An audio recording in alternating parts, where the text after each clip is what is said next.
Salam makan sehat. Mari makan sehat agar tetap sehat.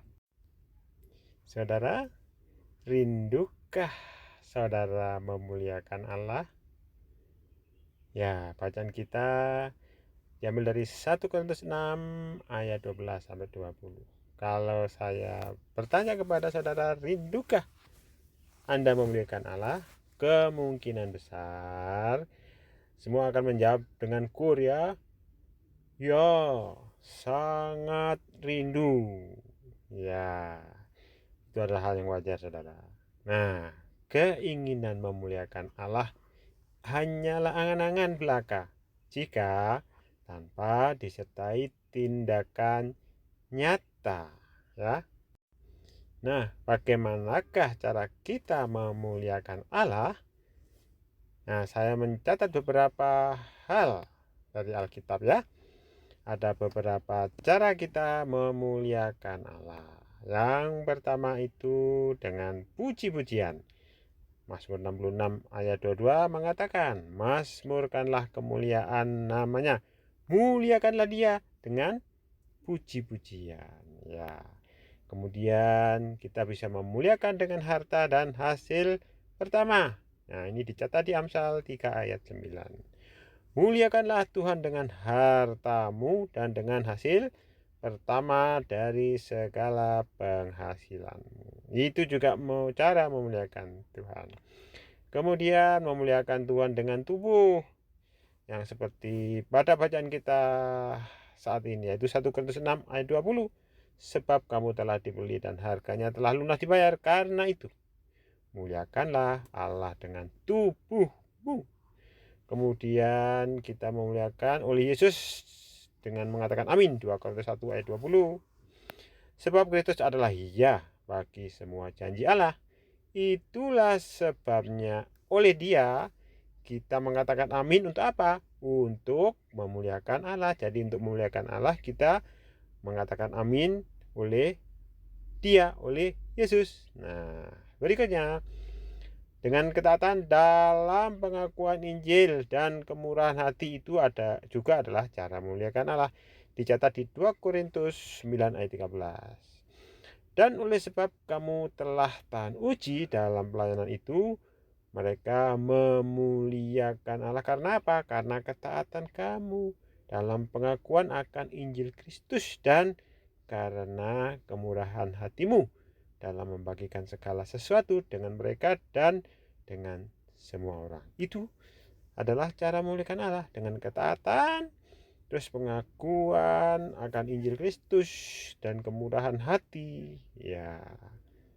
Nah, memuliakan dengan puji-pujian dan dengan harta dan hasil pertama mungkin tidak sesulit memuliakan dengan tubuh ya.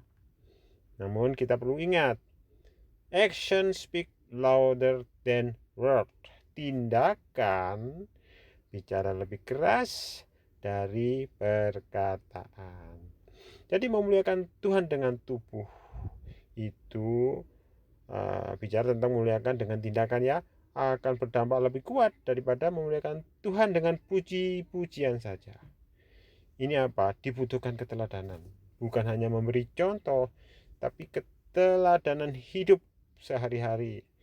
Itu akan bicara lebih keras, akan berdampak lebih besar. Nah, kalau kita lihat kata memuliakan, lawannya itu ya menistakan, menghinakan ya. Karena memuliakan itu bicara tentang nama. Jadi kita mengharumkan nama itu memuliakan. Kalau menghinakan ya membuat nama seseorang menjadi lebih rendah, tidak bernilai. Kalau memuliakan kebalikannya, namanya menjadi lebih harum, lebih bernilai gitu ya. Itu memuliakan. Terus apa nasihat Paulus? Agar kita bisa memuliakan Tuhan. Nah, Paulus itu sebenarnya menyadarkan akan status kita bahwa yang pertama tubuh kita adalah anggota Kristus. Ya, dicatat 1 Korintus 6 ayat 15. Kemudian yang kedua, tubuh kita adalah bait Roh Kudus. 1 Korintus 6 ayat 19 ya. Ingatlah akan status kita. Kita itu anggota Kristus ya.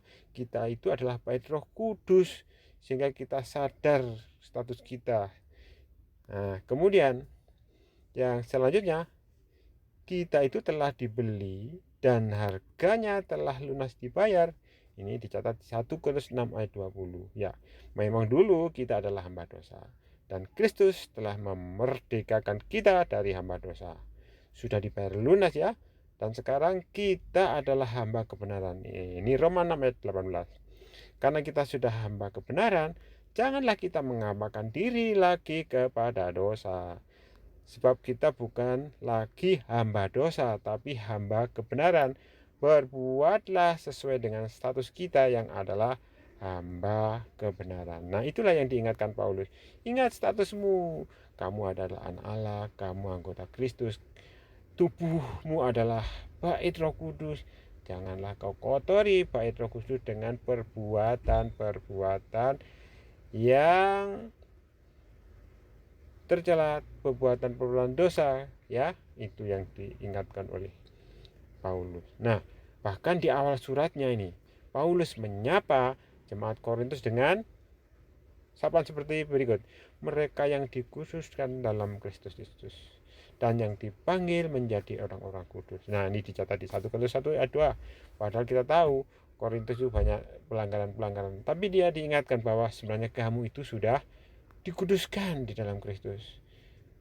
Mari kita berbuat sesuai dengan status kita yang sudah dikuduskan itu.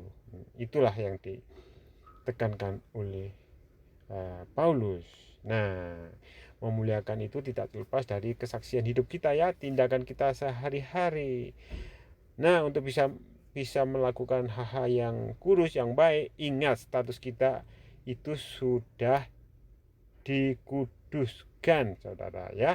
Kita sudah dikuduskan, mari kita melakukan hal-hal yang berkenan kepada Tuhan. Tuhan Yesus memberkati saudara. Amin.